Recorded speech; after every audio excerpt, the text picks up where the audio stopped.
तो जैसा कि मैंने बोला कि बात हम लोग किसकी कर रहे हैं, मियोसिस की। मैंने आप इसमें इस बात का इंफॉर्मेशन दिया था कि इसको हमेशा रिडक्शनल डिवीजन या फिर हेट्रोलिटिक डिवीजन के नाम से जाना जाता है। और ऐसा इसलिए होता है क्योंकि जब भी डिवाइड करेंगे, ठीक है ना, तो सेल के अंदर जो क्रोमोसोम नंबर होगा ना वो हमेशा क्या होगा, हाफ। क्रोमोसोम नंबर क्या हो जाएगा, हाफ हो जाएगा, ठीक है ना। साथ ही साथ इसकी जो डिस्कवरी थी वो फार्मर एंड मोरे नाम के साइंटिस्ट ने किया था। किसने किया था, फार्मर एंड मोरे नाम के साइंटिस्ट ने किया था। और मैंने एक लास्ट बात बोली कि हमेशा और हमेशा रिप्रोडक्टिव सेल्स में होता है। किसमें होगा, रिप्रोडक्टिव सेल्स में होगा। ये चीज आपको पता चल गया, ठीक है ना। एक और लास्ट बात मैंने बताई थी ना कि जब भी मियोसिस होती है ना तो 1 round replication and 2 round segregation होता है। 1 राउंड रेप्लिकेशन और 2 राउंड सेग्रीगेशन होता है। क्लियर है मेरी बात यहाँ तक। अब देखिए जब भी मियोसिस होगा तो ये मियोसिस पहले दो पार्ट में डिफरेंशिएट हो जाता है। एक को बोलते हैं हम लोग मियोसिस फर्स्ट और एक को बोलते हैं मियोसिस सेकंड, ठीक है। देखिए जो मियोसिस फर्स्ट है ना, this is the actual meiosis. बोला ना कि जो मियोसिस है ना बेटा, एक्चुअल मियोसिस इसी फेज में होती है, ठीक है ना।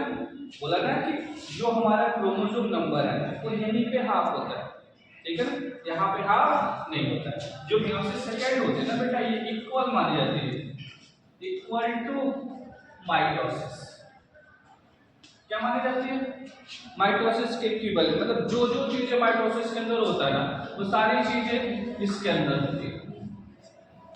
समझ में आ रहा है ना।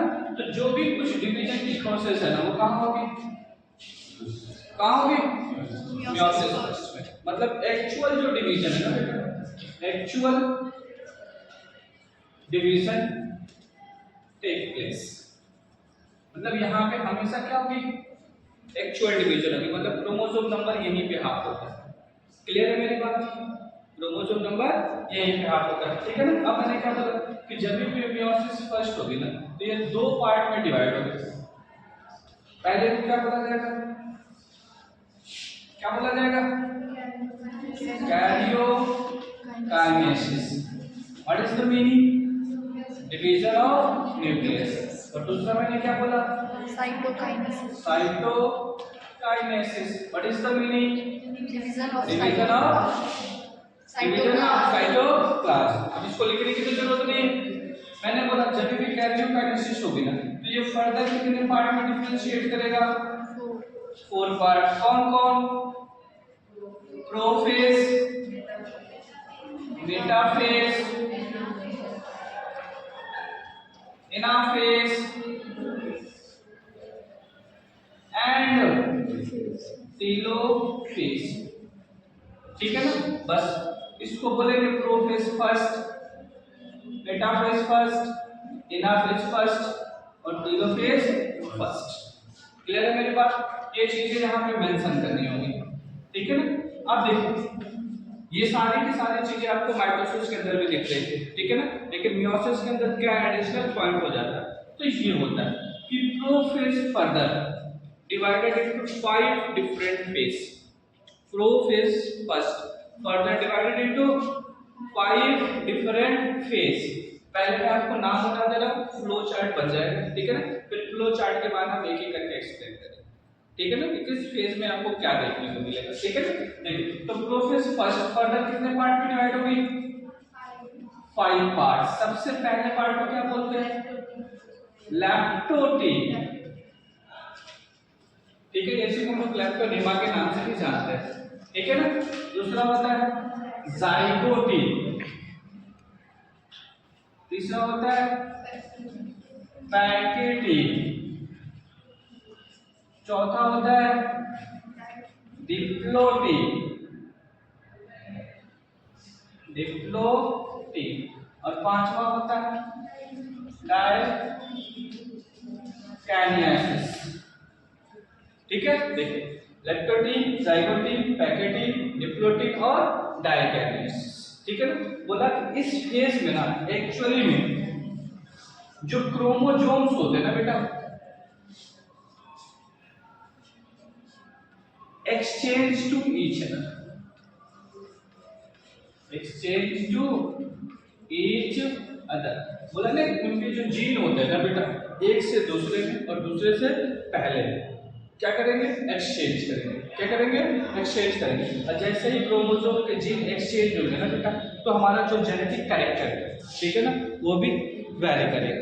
या एक से दूसरे में जाएगा और दूसरे से पहले में आएगा, जिसकी वजह से हमें क्या देखने को मिलता है, क्या देखने को मिलता है, जेनेटिक वेरिएशन, मतलब कैरेक्टर का एक्सचेंज होना। समझ में आ रहा है ना। तो कैरेक्टर क्या करेंगे, मूव करेंगे। कैसे, ड्यू टू क्रॉसिंग ओवर। तो कैसे क्रॉसिंग ओवर होता है, इस फेज में आपको क्लियर करके क्या कर देना, बता देना। जैसे ये पूरी फेज कंप्लीट होती है ना बेटा, डाइकैरियोसिस फेज कंप्लीट होती है, फिर ये कहाँ आता है, मेटाफेज, एनाफेज, टीलोफेज तक जाएगा। फिर इसका क्या हो जाएगा, साइटोकाइनेसिस। और जैसे साइटोकाइनेसिस होगा बेटा, फिर से मूव कर जाएगा कहाँ, मियोसिस सेकंड। और मियोसिस सेकंड किसके इक्विवेलेंट है, माइटोसिस। दैट मींस ये सबसे पहले दो पार्ट में डिवाइड करेगी,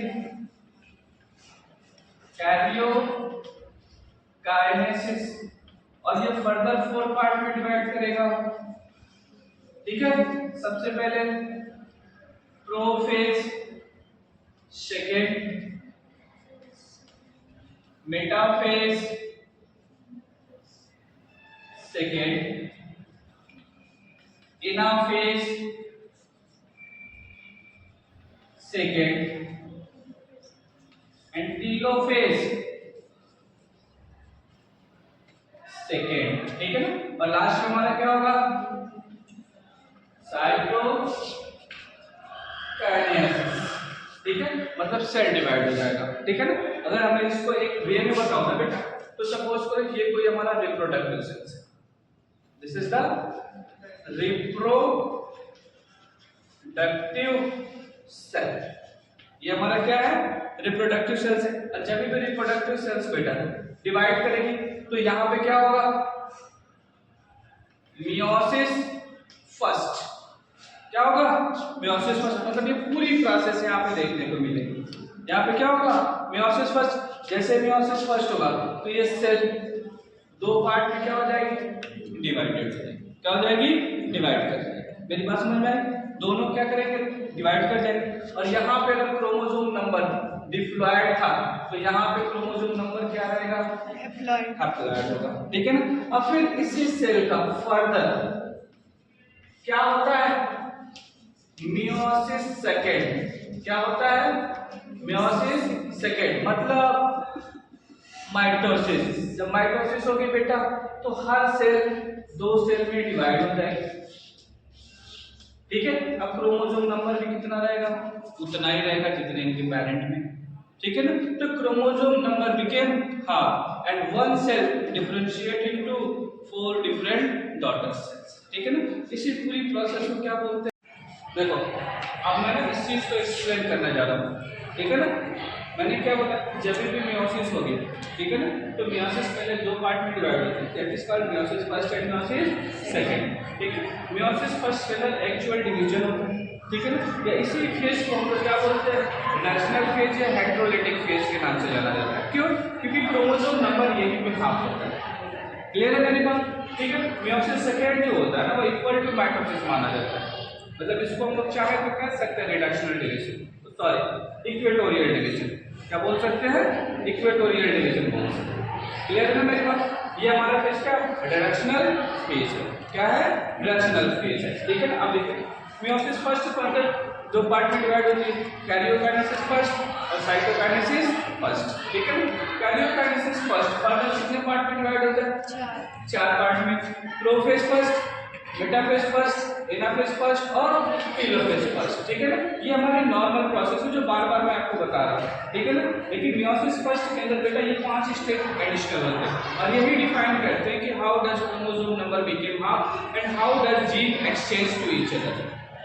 ठीक है ना। कैसे जीन का क्या होता है, एक्सचेंज होता है, ठीक है ना। तो प्रोफेज फर्स्ट को फर्दर कितने पार्ट में डिवाइड कर दिया जाता है, 5 पार्ट में। तो फर्स्ट फेज इज लैक्टोटी, जाइगोटी, पैकेटी, डिप्लोटी एंड डायगैमेटिस, ठीक है ना। इस फेज को मैं आपको यहाँ पे एक्सप्लेन करूंगा और आप समझने की कोशिश करिए। क्लियर है? पॉज करते हैं, ठीक है। बोला ना कि इसकी बेटा 5 पार्ट हो जाते हैं, हमको इससे मतलब नहीं। माइटोसिस के अंदर मैंने आपको बोला था कि जैसे प्रोफेज स्टार्ट होता है ना, जितने भी न्यूक्लियर मेम्ब्रेन, ठीक है ना, जितने भी एंडोप्लाज्मिक कंपोनेंट है या फिर सेल ऑर्गेनेल्स है ना, सारे के सारे सेल ऑर्गेनेल्स मोस्टली क्या होने लगते हैं, डिसअपीयर। क्या होने लगते हैं, डिसअपीयर। और प्रोसेस कंप्लीट होते होते ये सारे के सारे सेल ऑर्गेनेल्स टोटली क्या हो जाते हैं, डिसअपीयर। डिसअपीयर होने का सेंस यहाँ पे ये ले रहे हैं कि सारे के सारे सेल ऑर्गेनेल्स साइटोप्लाज्म में ही डिसॉल्व हो जाते हैं। क्या हो जाते हैं, डिसॉल्व हो जाते हैं। मतलब अब उस समय अगर आप साइटोप्लाज्म में जाते हैं, ये बात ढूंढो कि हमारा गोल्गी बॉडी किधर है, लाइसोसोम किधर है, तो कोई दिखाई नहीं देगा, क्योंकि सारे के सारे क्या हो चुके हैं, डिसॉल्व हो चुके हैं, ठीक है ना। तो सारी की सारी कहानी यहाँ पे बोली। सेंट्रियोल भी रेप्लिकेट कर गया है और रेप्लिकेट करके बेटा मूव कर रहा है एक पोल से दूसरे पोल की तरफ, ठीक है। साथ ही साथ उससे स्पिंडल फाइबर का भी क्या हो रहा है, डेवलपमेंट हो रहा है। तो जो जो सिनेरियो प्रोफेज में होती है ना बेटा, वो कंटिन्यू रहेगी। क्या रहेगी, कंटिन्यू रहेगी। लेकिन ठीक है ना, प्रोफेज फर्स्ट में जब मेयोसिस स्टेज इन्वॉल्व हो जाते हैं, इसके साथ साथ कुछ और भी चेंजेस हैं जो आपको देखने लगते हैं। जैसे देखिए, जैसे कि सबसे पहला स्टेज क्या मैंने नाम दिया, लैक्टोटीन। क्या नाम दिया, लैक्टोटीन, ठीक है। देखिए, दिस इज द न्यूक्लियस, ये हमने क्या माना, न्यूक्लियस मान लिया। और न्यूक्लियस के अंदर साइटोप्लाज्म पूरी तरीके से डिसॉल्व है, ठीक है ना। क्रोमोसोम भी इसके अंदर डिसॉल्व होगा कि नहीं होगा। तो सबसे पहले जो क्रोमोसोम है, इसी को हम लोग क्रोमैटिन बोल रहे हैं। क्रोमैटिन सबसे पहले कंडेंस हो जाएगा। क्या हो जाएगा, कंडेंस होगा। और कंडेंस होकर बेटा थ्रेड लाइक स्ट्रक्चर में अरेंज हो जाएगा। थ्रेड लाइक स्ट्रक्चर को क्या करेगा, गेन कर लेगा, ठीक है ना। जस्ट लाइक दैट, ठीक है ना। एक पर्टिकुलर पोजीशन पे ना बेटा ये अरेंज हो जाता है और जस्ट लाइक दैट ऐसे दिखाई देता है, ठीक है ना। दिस इज व्हाट, ये हमारा क्या है, क्रोमैटिन। क्या है, क्रोमैटिन। तो लैक्टोटीन स्टेज में ये होगा, क्रोमोसोम बिकम कंडेंस। क्या हो जाता है, कंडेंस हो जाता है और अरेंज एट अ पोजीशन, किसी एक पोजीशन पे क्या हो जाता है, अरेंज हो जाता है। और अरेंज होने के बाद उनका जो अपीयरेंस होता है वो जस्ट लाइक बुके होता है। कैसा होता है, बुके। बोला ना कि जैसे फ्लावर का गुलदस्ता होता है ना, उसको हम बुके बोलते हैं ना, तो इसी तरीके से इनका अरेंजमेंट बोला ना। आप अरेंजमेंट कैसा होता है, बुके तरीके उससे हो जाते हैं, बुके जैसे दिखाई देता है। इसलिए इस स्टेज को ना बेटा बुके स्टेज के नाम से भी जाना जाता है। किसके नाम से जाना जाता है, बुके स्टेज के नाम से भी जाना जाता है, ठीक है ना। लेकिन जैसे ही लैक्टोटीन से कहां पहुंचे,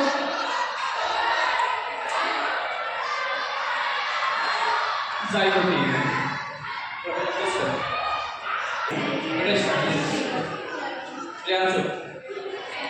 देखिए, अब ये क्रोमोसोम एक जगह कंडेंस हो गया, ठीक है ना।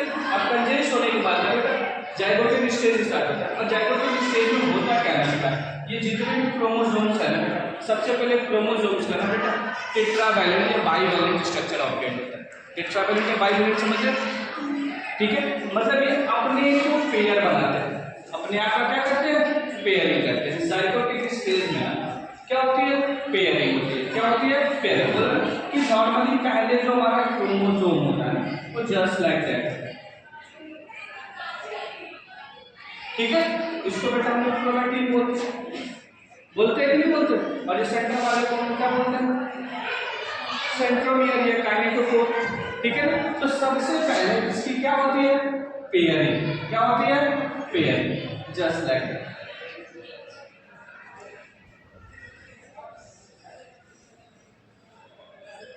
क्या हो गई, पेयरिंग हो गई, ठीक है ना।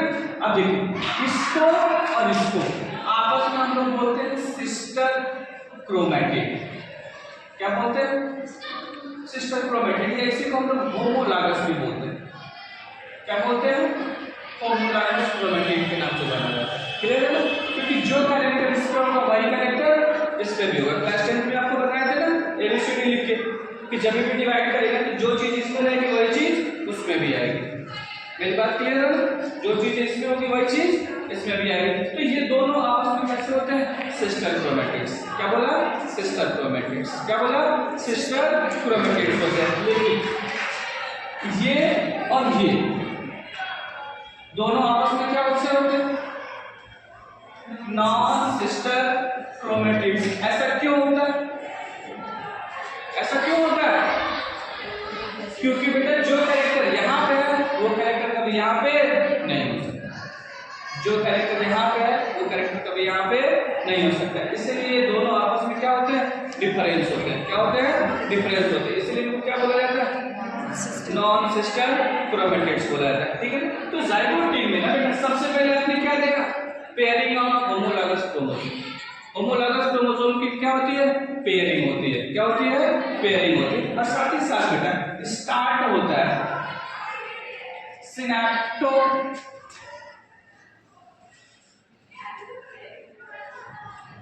Nimal complex formation. ठीक है?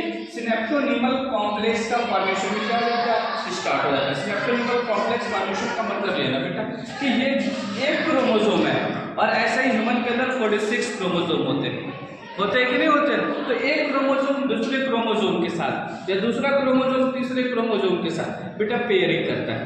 क्या करता है? पेयरिंग करता है। ठीक है? तो जब पेयरिंग स्टार्ट करता है बेटा that is called synaptonemal complex. उसको हम लोग क्या बोलते हैं? सिनेप्टोनिमल कॉम्प्लेक्स के नाम से जानते हैं। ठीक है ना? तो मैंने क्या बोला कि जाइगोट स्टेज में किसका फॉर्मेशन हो गया? अरे यार पहले तो पेयरिंग ऑफ होमोलॉगस क्रोमोसोम हो गया और साथ ही साथ सिनेप्टोनिमल कॉम्प्लेक्स का भी फॉर्मेशन क्या हुआ? स्टार्ट। मैंने ये नहीं बोला कि कंप्लीट हो गया, मैंने क्या बोला? स्टार्ट हो गया। क्या हो गया? स्टार्ट हो गया। ठीक है ना? देखिए अब जाइगोट के बाद से जब पैकेटिंग स्टेज आते हैं,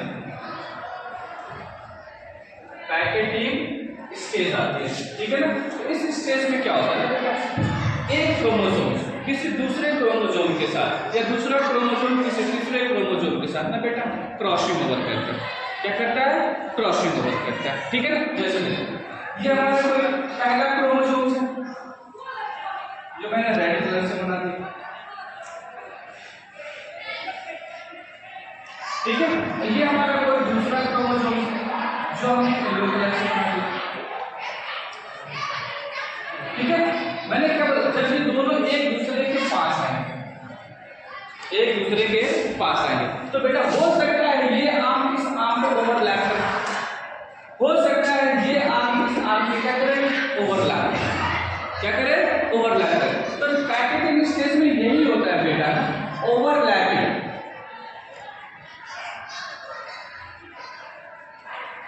क्रोमैटिड आर्म जो क्रोमैटिड्स आर्म है बेटा वो एक दूसरे पे क्या करेंगे? ओवरलैप करेंगे। जब ओवरलैप करेंगे तो result in formation of crossing over. इसी को हम लोग क्या बोलते हैं? क्रॉसिंग ओवर बोलते हैं। ठीक है ना? तो यहाँ पे आपसे क्वेश्चन पूछा जाता है। ठीक है? क्रॉसिंग ओवर किसके किसके बीच में होता है? तो याद रखना बेटा टू डिफरेंट या टू नॉन सिस्टर क्रोमैटिड्स के बीच में। होमोलॉगस क्रोमोसोम के बीच में कभी भी क्रॉसिंग ओवर नहीं होता है। क्रॉसिंग ओवर हमेशा किसमें होता है? डिफरेंट। किसमें होता है? डिफरेंट। कौन सी? Non sister chromatids. इसमें नॉन सिस्टर क्रोमैटिड्स। पहला क्वेश्चन आपसे क्वेश्चन पूछा जाता है ना कि क्रॉसिंग ओवर कहाँ होता है, तो आपको क्या बोलना है? नॉन सिस्टर क्रोमैटिड्स में। अब दूसरा पूछा जाता है कि क्या किसी भी क्रोमोसोम में जो क्रॉसिंग ओवर पोजीशन या फॉर्मेशन ऑफ सिनेप्टोनिमल कॉम्प्लेक्स वो एक होता है या एक से ज्यादा होता है? जो सिनेप्टोनिमल कॉम्प्लेक्स का फॉर्मेशन हो रहा है ना, तो किसी भी क्रोमोसोम में या एक क्रोमोसोम में एक ही सिनेप्टोनिमल कॉम्प्लेक्स का फॉर्मेशन होता है या एक से ज्यादा होता है? एक ही होता है, एक से ज्यादा होता है। तो आपको बता दें डिपेंड करता है कि क्रोमोसोम की लेंथ कितनी है। ठीक है ना? मिनिमम तो एक होता ही होता है पर मैक्सिमम की कोई लिमिट नहीं है। वो 2, 4, 5, 10 भी हो सकता है। समझ में आ रहा है ना? ठीक है ना? ये डिपेंड करता है किस पे? लेंथ पे। किस पे? लेंथ। मेरी बात समझ में? ठीक है, तो पैकेटिंग स्टेज पे बेटा ये क्रोमेटिड आर्म इस क्रोमेटिड आर्म पे या ये क्रोमेटिड आर्म इस क्रोमेटिड आर्म पे ओवरलैप करेंगे। क्या करेंगे? ओवरलैप करेंगे। तो जस्ट लाइक दैट बेटा इसी को थोड़ा सा और बड़ा कर दें। हो गया ये वाला question.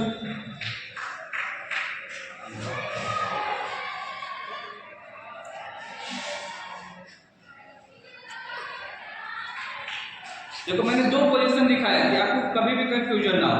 At least one position, at least one position, but may be more than one. ये डिपेंड करेगा इसके लेंथ। समझ में आया ना? तो ये क्या हो रहा है? क्रॉसिंग ओवर हो रही है। क्या हो रही है? क्रॉसिंग ओवर हो रही है। किस स्टेज में होती है? पैकेटिंग स्टेज में। And this stage is the longest stage. ये कौन सी स्टेज मानी जाती है? लॉन्गेस्ट स्टेज भी मानी जाती है। ठीक है ना? तो तीन क्वेश्चन को बताते हैं नीट का। पहला क्वेश्चन क्या बोला कि क्रोमोसोम जब भी बेटा एक दूसरे के साथ सेग्रीगेट कर रहे ओवरलैप करते हैं तो कैसे होते हैं? Non sister chromatids. दूसरा जो इंटरनल सेंट्रोनिमल कॉम्प्लेक्स है क्रॉसिंग ओवर का फॉर्मेशन हो रहा है ना वो एक ही जगह होता है एक से ज्यादा, तो डिपेंड करता है लेंथ पे। एक तो मिनिमम है और एक से ज्यादा भी हो सकता है। और तीसरा आपसे पूछा जाता है इस पांचों स्टेज में which stage is longest stage. ठीक है ना? तो कौन सा स्टेज आता है? पैकेटिंग स्टेज आता है। क्लियर है ना? अब इसके बाद से ना जैसे ही हम लोग इसके बाद वाले स्टेज में जाते हैं that is called diplotene stage. ठीक है? तो इस स्टेज में ना बेटा ये जो एक दूसरे के साथ ओवरलैपिंग हुई है ना अभी धीरे धीरे बेटा डिसॉल्व होती है। क्या होने लगता है? डिसॉल्व होने लगता है। मतलब डिसोल्यूशन ऑफ सिनेप्टोनीमल कॉम्प्लेक्स। ये जो सिनेप्टोनीमल कॉम्प्लेक्स है ना बेटा अभी धीरे धीरे क्या करने लगा? क्या करने लगा? डिसॉल्व होने लगा। मतलब देखिए मतलब